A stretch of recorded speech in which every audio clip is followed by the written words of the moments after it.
Howdy folks, welcome back to World of Tanks with the mighty Jingles. I managed to finally get back onto the patch 8.4 test server, although I did have to wait until the second version of the patch was out and 3 o'clock in the morning before I could get in without queuing. And here we are. What's changed between the first build of the test patch and the second build? Well, there have been a number of changes. There have even been some changes to everybody's favourite pay-to-win comedy joke tank, this thing, with its premium ammo. The only real changes to this, the stats of the machine haven't changed at all, and the stats of the machine itself weren't the issue. You know, they were fine. They've fixed, whatever the hell that means, the armour seam at the front of this thing, so your guess is as good as mine. But they've also increased the cost of the comedy ammunition. Now, that ridiculous hash will cost you 20 gold or 8,000 credits. So it's no longer possible to actually run a profit in this thing. In a good match.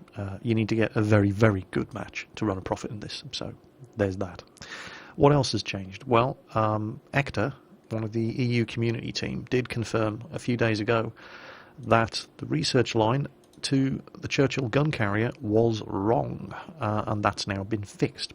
On the first version of the test build, you had to get to the Churchill gun carrier from the Mark 7 Churchill, not the Mark 1 Churchill, as was previously promised. Well, that's fixed now. And it is indeed, as it was always intended to be, from the Mark 1 Churchill to the Churchill gun carrier to the AT-7 Tier 7 British tank destroyer. So those of you who were saving up XP on your Churchill Mark 1 saw the first version of the test patch and thought, what? No, I've been shafted. Don't worry, carry on accumulating XP on your Churchill Mark 1 to get to the gun carrier, to get to the AT-7.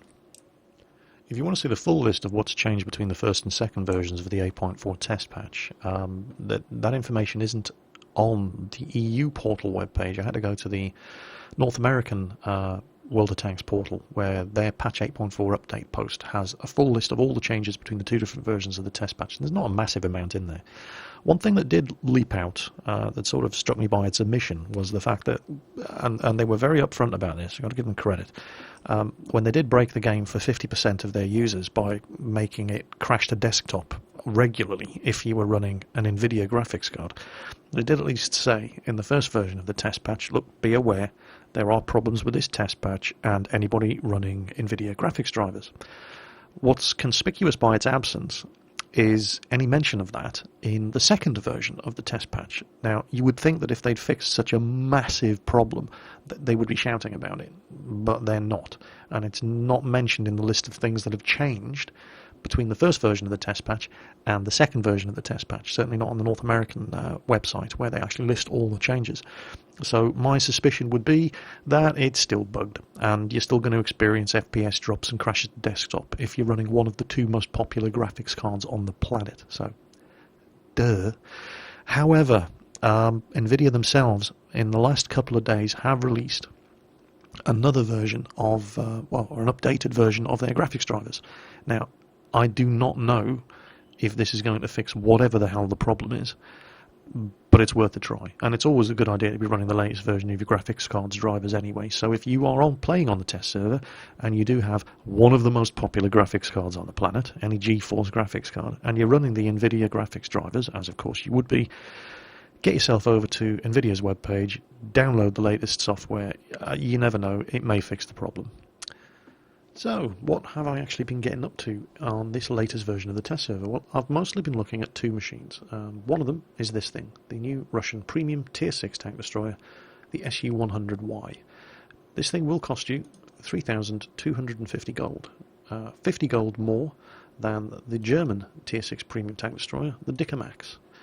And they do share some similarities. They're both reasonably mobile, they both have very, very good guns, and they're both very, very fragile. How do I feel about this machine? Well, I'm going to have to come back to this one. I've played a good few games in it, and they've all been uniformly awful. I mean, just horrible, horrible games. But it hasn't been any fault of the machine. It's been, you know, just for a change, it's been the teams. The kind of games where you're in a Tier 8 match, you're the only Tier 6 on the team, You're in Ruinberg, the entire team rushes for the cap and leaves you alone trying to hold off a T-71, a Jagdpanther 2, a Löwe, a Tiger, coming through the village alone on the other side of the map. You know, that kind of team. They've just been absolutely fucking awful. And that leaves a really, really sour taste in your mouth that you associate with the machine you were driving at the time. And it's not the fault of the machine. They're just idiot fucking teams. You know, it's the curse of World of Tanks, because there's no skill-based matchmaking in this game. So you end up with retards on your team time and time and time again. And it's not the fault of the machine. You know, it's the teams. So I'm going to have to keep plugging away at this and see if I can find a team that are capable of finding their own arse in the dark without the benefit of a guide and a flashlight, and then see how this thing performs. So I'll be coming back to the SG-100Y in a future video. The other machine that I've been looking at is this thing, the British Tier 9 tank destroyer, the Tortoise. And yeah, I kind of like this thing. Now, it is a very, very heavy machine, but this isn't going to come as a surprise to anybody driving British tank destroyers. From Tier 5 and up, they're all very heavy, very squat, very ugly, heavily armoured, very, very slow machines. And this is no change. It's only when you get to rank 10 that you think, oh, hold on, what happened to the British tank destroyers? Why am I suddenly driving a UFO? With the Tortoise, you get 77.58 tonnes with the equipment setup I have of an 81-tonne load limit. An 810 horsepower engine, which is good, but not really good enough to drive this thing at anything like speed, which limits the top speed to 20 kilometers per hour and a pretty slow traverse as well of 22 degrees per second. This is not a fast mobile tank destroyer by any stretch of the imagination. But what it does have is lots and lots of very, very good armour. 228mm thick at the front, 152 at the sides, and 101 at the rear. And again, this is nothing that's going to be catching you by surprise if you've been used to driving any of the British tank destroyers up to Tier 9, because they're all pretty much the same. And as far as the armour goes, well, it's not that bad at the front. It's very, very sloped and rounded and so on and so on, with the exception of this bit here, which is flat. Which looks like it's probably going to be a weak spot. You've also got this little machine gun turret at the top here, which looks like it's probably going to be a weak spot. Now, the sides don't have any obvious weak spots. There's this spaced armour covering the tracks, which is nice, especially since this thing's probably going to be public enemy number 1 for artillery.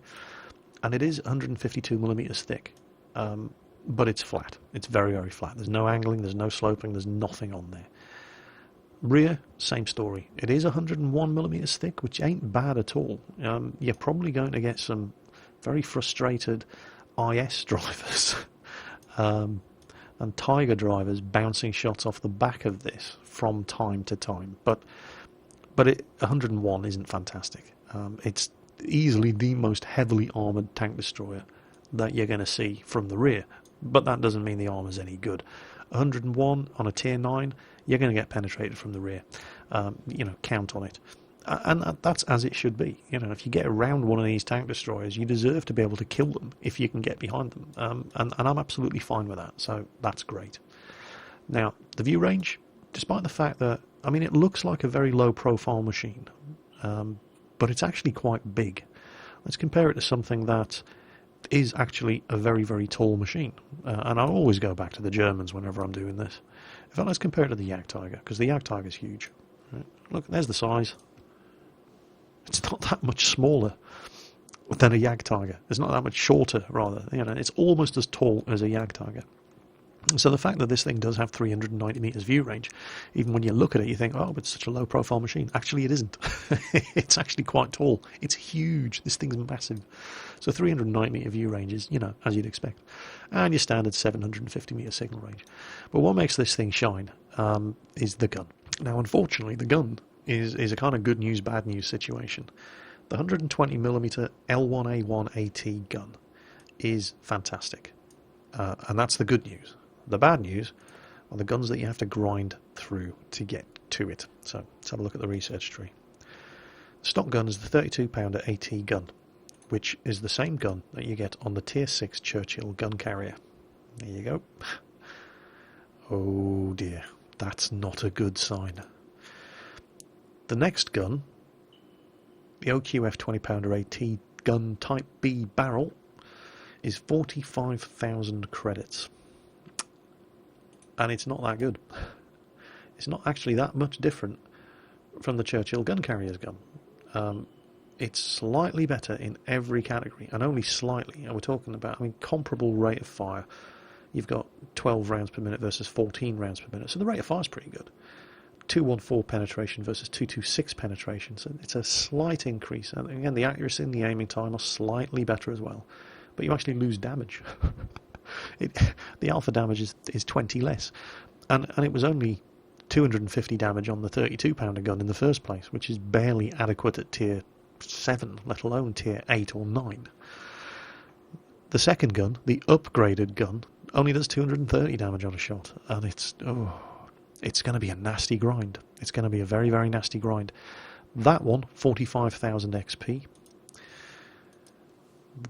This one, the one that you want, another 60,000 XP. It's 105,000 XP grinding. Well, you may as well be grinding on the stock gun, because it's not that much different and does more damage than the alleged upgrade.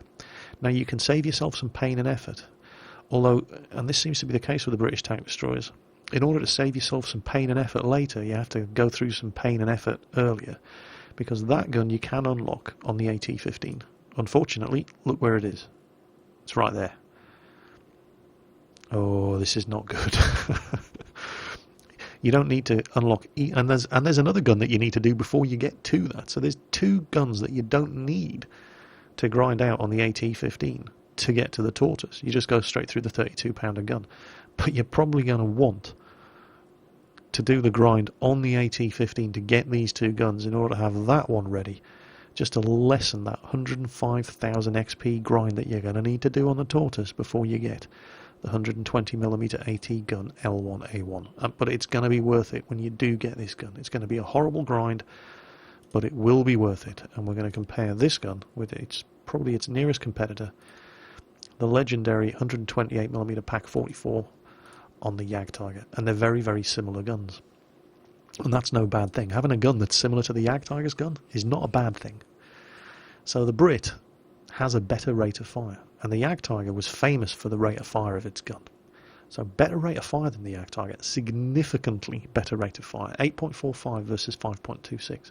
Doesn't quite have the same amount of penetration, but the difference is trifling. It's only 7mm of penetration difference, 269 versus 276. As you'd expect for something with so much better a rate of fire, it doesn't quite do the same amount of damage, 400 versus 560. Jagdtiger definitely has more punch.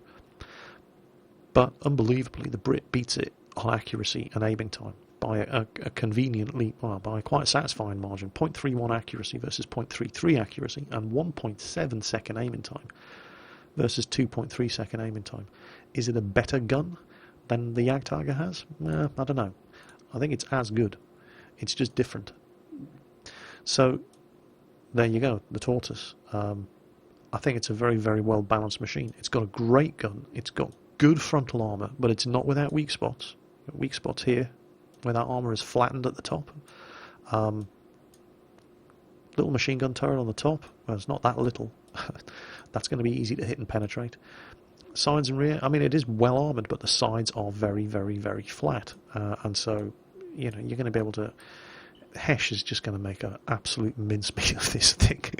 You get into tier 10 games with this thing, never, ever give your side to one of those things, or they will just totally ruin your day. And it's very, very slow, and it doesn't turn very, very well at all. But the gun is great. It has fantastic 45-degree to either side gun traverse. It's just a well-balanced machine. So how did we do with it? Well, let's have a look. So this is the first game that I played on the test server.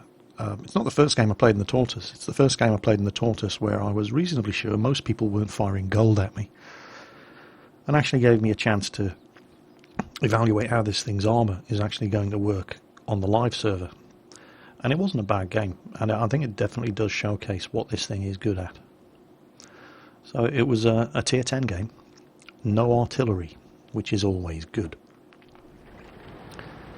It's Westfield, and I like this map. I must admit, I do like this map. Not such a fan of it in tank destroyers, but it ended up being a decent game all the same. I much prefer driving medium tanks or heavies on this.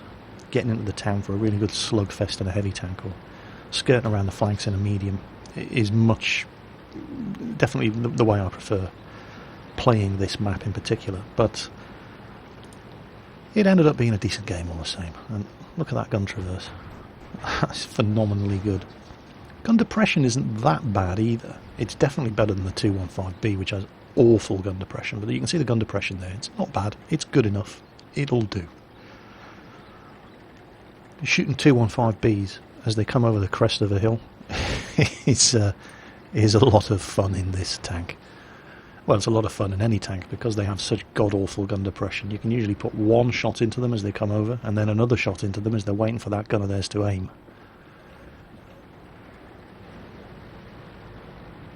And, as always, it wouldn't be a Jingles match if I didn't donk my first shot and totally miss. But you're going to see the accuracy of this gun. Now, there's not a massive amount of that AT-15. There you go, first shot misses. But my follow-up shots, and look at the rate of fire.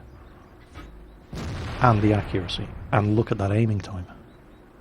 And there's barely a foot of that AT-15 showing above the rise of that hill.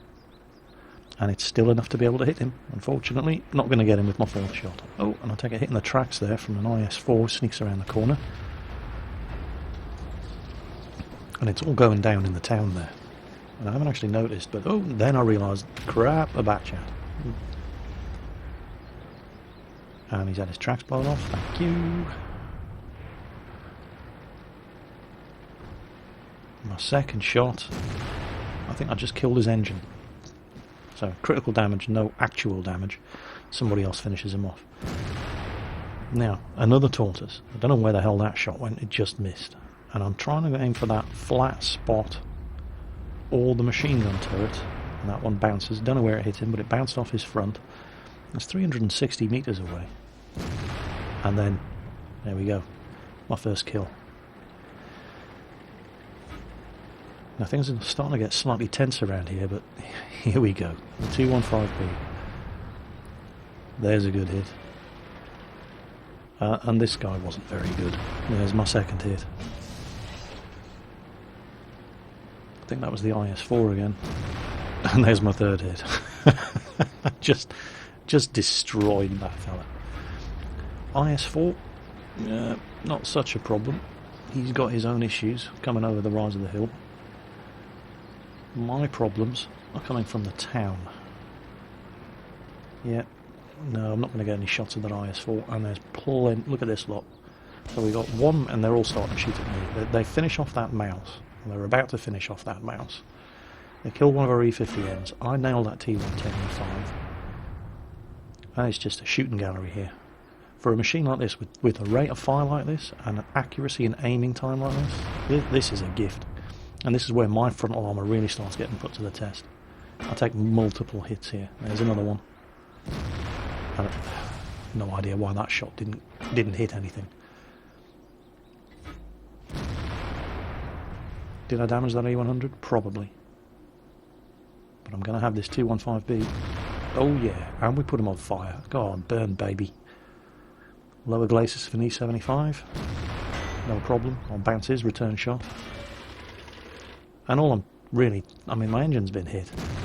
God knows how. Pretty sure the engine's in the back, but possibly this thing has a frontal transmission. Can't confirm that. And this is where I come a cropper. 215B. I'm just about to shoot him and finish him off, but 3.4 second aiming time is just enough for him to beat me to the punch. So 4 kills, and in a good spot. Not a great spot. They were able to hit me, but the frontal armour on this thing is able to take it unless they hit those weak spots. And this is the kind of range that you really want to be engaging with this thing, because you do have those frontal weak spots.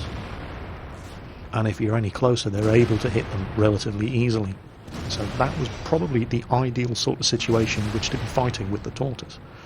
But we're going to watch the rest of the game because this was a fun match to watch. Some absolute donkeys and some really good players at the same time. 215B there, as he came up over the rise of that hill with that T57 in front of him. The T57 was on such low health, he just needed to, he didn't even have to hit him anywhere, he just had to hit him. And he managed to completely miss at 20 metres range. Now this T62A driver, he was pretty good. Couldn't aim quite fast enough, and he's been chased down by this E100. And the E100 fires misses. So he's getting out of here. And look at that. Why this E75 didn't just ram him. And there you go. He didn't even need to penetrate the E75 to take a third of his health off. Enemy E75 driver just wasn't very good. Dude, just ram him. But no, you're going to back up and allow the T62A to come around and finish you off instead. E75 should so have killed this guy, but E100 finishes him off. Now, this was good to watch. We don't know where that E100 is. Well, we got a pretty good idea. You know, he's over there somewhere, judging by the fact that he managed to kill this 215. So the T62A driver, he's thinking, right, screw that. And this was actually smart. I'm sitting here while this was going on, and I'm yelling at the screen, don't go into the town, don't go into the town. You don't want to be getting in a close quarter battle in confined space with an E100. And the T62A driver, he's playing to the strengths of his machine here. Trying to spot the E100. There he is.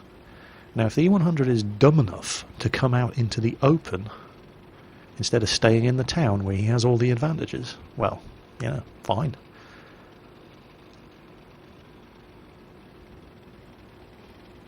And unbelievably, that's exactly what he does.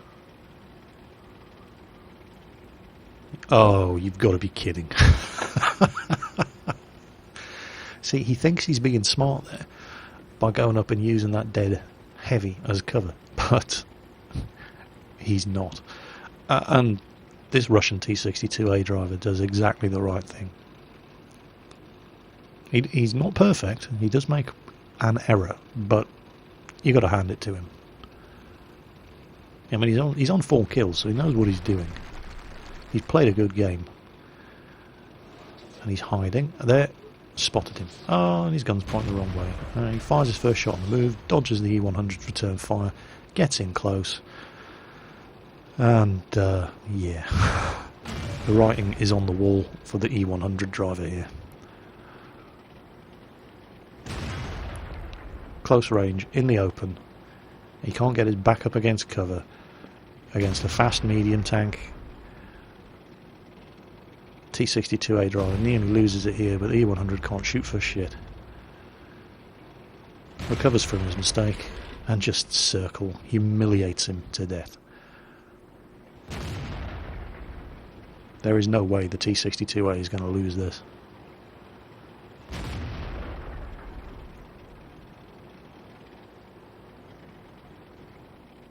Two more shots. There's one.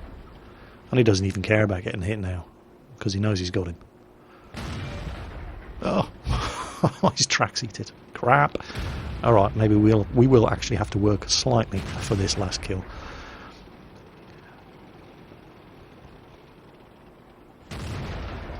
So, there you go. My first game in the Tortoise where I was reasonably sure the majority of the enemy team weren't firing gold at me, and it was a tier 10 game and I walked out of there with 4 kills.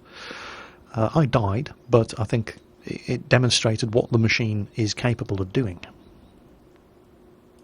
Sadly, I can't show you the post-battle results screen of that game because one of the other bugs on the first version of the test server was the post-battle results screens were just wrong. According to the results of that one, I did no damage, fired no shots, got no kills and earned 516 experience. In fact, the only person in that entire game, according to the post-battle results screen, who got a kill was the T62A driver. That's been fixed in the latest version of the test patch. The post-battle results screens are showing the correct results. But it wouldn't be fair of me to make you sit through all that talking at the beginning of the video and only give you one replay, so here's another one. And this was a much more generous game. It's only a tier 9 game, so on top tier. But there's a lot of artillery. They have 3 tier 6 artillery. We've got 2 tier 6 and 2 tier 5. So, I think it's fairly safe to say that the top armour of the Tortoise is very, very, very weak. It may have just been a fluke. You'll see what I mean as the battle develops, but it is my initial impression that the Tortoise is very, very vulnerable to direct hits from artillery. Splash damage, not so much. It does have very, very good armour. It's got those skirts covering the tracks as well. But direct artillery hits, I believe, are going to be this thing's worst nightmare. But anyway, here we go. Tier 9 game on Port. One of the new maps introduced in patch 7.5. Although most of you have probably seen this map many, many times by now. Now, because this thing's so slow, it's kind of like the T28 prototype, the T95. You need to pick which way you're going to go at the start and make sure you get a good spot. Because it's too slow to relocate. And it turned out, what we got coming this way? Mediums, a Jagdtiger 88, and that's pretty much it. So, yeah. I'm going to be useful on this side of the map. And of course, it wouldn't be a Jingles replay if I didn't donk my first shot. But this thing reloads so fast, and what is this guy doing driving straight towards 2 tank destroyers? So he pretty much got the end that he deserved there. Jagdtiger 88 getting the kill.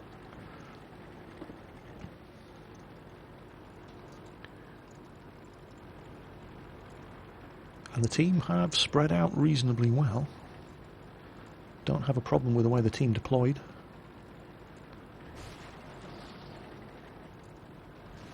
So, lots of artillery. I need to make sure I stay in artillery cover in this game. Not go too far forward alone. Let them come to me.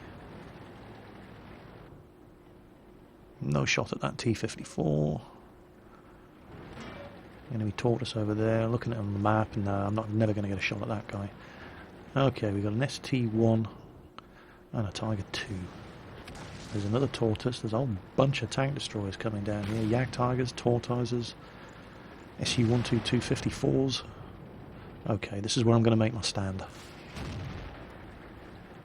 Should be relatively safe from artillery here. Can back up that E-50 and the T-54. And we've got a Lerva turned up as well. There we go, he's taking hits. Artillery shooting at him. Silly. Right, yeah, this is the spot. So I can cover anybody coming around both sides of that hangar. And we've got some serious company coming down here.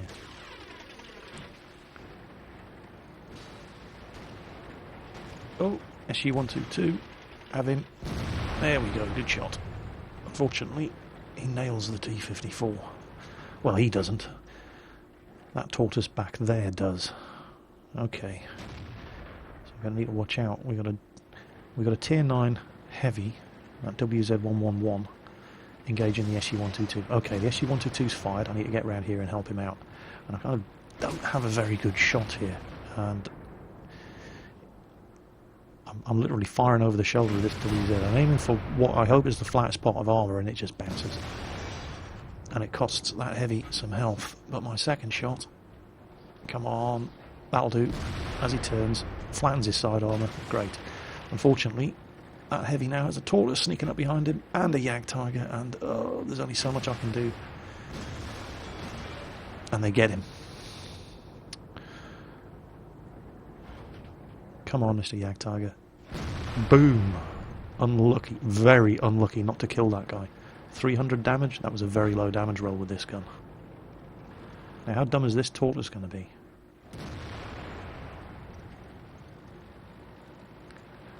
I could have problems here. And it looks like it clipped. I thought I had a clear shot at that Jagdtiger, it should have been a kill. And I don't know what it hit on the way over, but it didn't hit him, so... And I'm surprised that didn't blow the tracks off this guy, so I'll put another shot in, keep him pinned there, and now we'll work on that Jagdtiger. Is he going to pop his nose out? He's used a repair kit. And the tracks on these things are incredibly durable. Okay, let's finish off the Jagdtiger. I've taken a couple of hits. Let's see how many hits the tracks of that Tortoise took. without actually immobilising him. You see 50's in trouble. Come on, turn your turret, turn your turret. There you go, that's it. Give me the side of the turret. That's what we want to see. Whew, okay. And that was artillery, by the way, in direct fire mode. GW Panther came around and derped that Tortoise right in the face. And this is where I come a cropper. I get a great shot into that STI, leave him on 63 health. And then I'll make a serious error of judgment. He kills the GW Panther, I fire, miss, and I go out after him. I go out after him with 3 enemy artillery who are doing nothing other than watching this corner. And right as I do it, I realise I've done the wrong thing. And take a massive hit there from an Su-14. Or was it a GW Panther? No, it was the Su-14. But the game ain't over. We've definitely got the advantage here. That STI only has, what, 63 health? So the T25AT is feeling a bit brave. And I'm surprised he doesn't get hit by artillery here. I'm very, very surprised. But he fires and misses. And he may only have 840 health, but he can, as long as artillery don't get involved, and artillery have other problems right now. We've got that WZ-120 going around for them. And now the T25AT is he's in artillery cover, and I can't believe he's doing this. Saw that coming a mile away. He uses a repair kit. Artillery aren't interested in protecting this ST1 anymore. They've got other problems. He goes around, he finishes him off. So, well, despite, I mean, I certainly would never, ever have gone around sideways in front of an ST1 like that, giving him the chance to take my tracks out. But he took the risk, he had a repair kit, he got away with it. And this WZ-120 played a blinding game. He's not being greedy, he's not going for the kills. He's just keeping these guys spotted and letting our artillery go to work. Really good Chinese medium tank driver. And there's the M12, spotted him. He's lining up, he's got the shot, he fires just a fraction of a second too late. Hubble takes him out. Now all they have left is that S51. And again, can't sing the praises of this WZ-120 driver enough. Totally sky high, Russian player, totally not kill greedy. Playing for the team here. T25AT's coming up.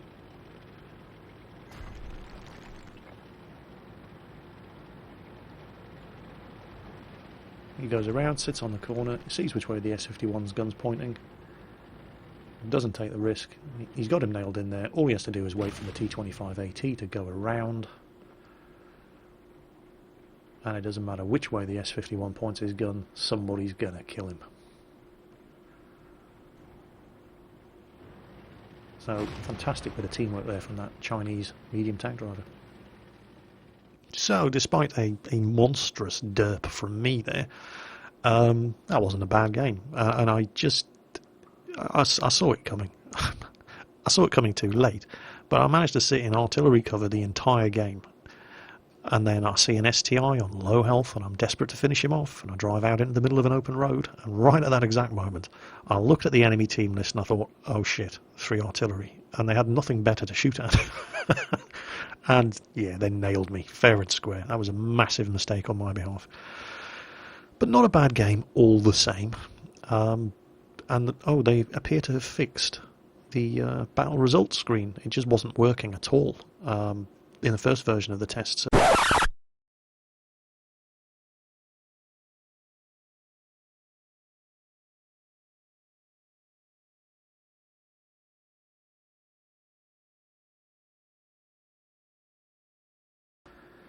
So, leaving aside annoying bugs and crashes to desktop, which of course will be fixed before this thing goes anywhere near the live servers, what do I think of the Tortoise?